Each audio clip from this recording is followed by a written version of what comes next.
রাধে রাধে বন্ধুরা, সবাই কেমন আছো? আমার চ্যানেলে সবাইকে স্বাগতম।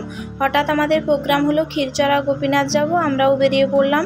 আর দেখো, মন্দিরে পৌঁছাতে আমাদের প্রায় রাত্রি 11:30 বেজে গেছে। ভীষণ ক্লান্ত শরীরে মন্দিরের চারিপাশটা যতটা সম্ভব তোমাদের ঘুরে দেখাচ্ছি, চলো। পুরো ভিডিওটা দেখতে থাকো আর প্লিজ চ্যানেলটা সাবস্ক্রাইব করে আমার সঙ্গে থেকো।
মন্দিরটি লাইট দিয়ে চারিপাশ দারুণ সুন্দরভাবে সাজানো ছিল, কিন্তু সব থেকে দুঃখের কারণ এটাই, তোমাদেরকে ভগবানকে দেখাতে পারলাম না।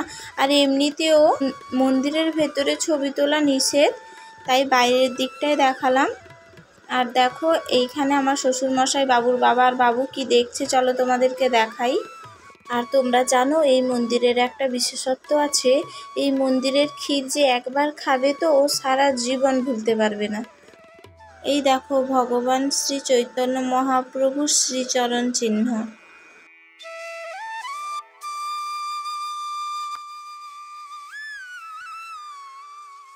আর তোমরা যারা যারা ক্ষীরচোরা গোপীনাথ সম্বন্ধে কিছু আপাতত জানো বা শুনেছো, তারা এসে একবার গোপীনাথের দর্শন করে যাও। দারুণ অপূর্ব জায়গা কিন্তু। এখানেই প্রভু গোপীনাথ তার ভক্তের জন্য ক্ষীর চুরি করে রেখেছিল, তাই ক্ষীরচড়া নাম হয়েছে। এই দেখো, আমরা মন্দিরে পৌঁছানোর কিছুক্ষণ আগে বৃষ্টি হয়েছে, দেখো জল জমে আছে এখনো। তো আজকের ভিডিওটা তোমরা যারা যারা দেখছো কেমন লাগলো জানিও কমেন্ট করে। আর ভালো লাগলে লাইক করো আর সাবস্ক্রাইব করতে ভুলো না, কিন্তু প্লিজ সাবস্ক্রাইব করে দিও। আর বাবুকে দেখো, ঘুম ঘুম চোখে মন্দিরের চারিদিকটা ঘুরে ঘুরে দেখছিল। তবে চলো, রাধে রাধে, টাটা, সবাই খুব ভালো থেকো, সুস্থ থেকো।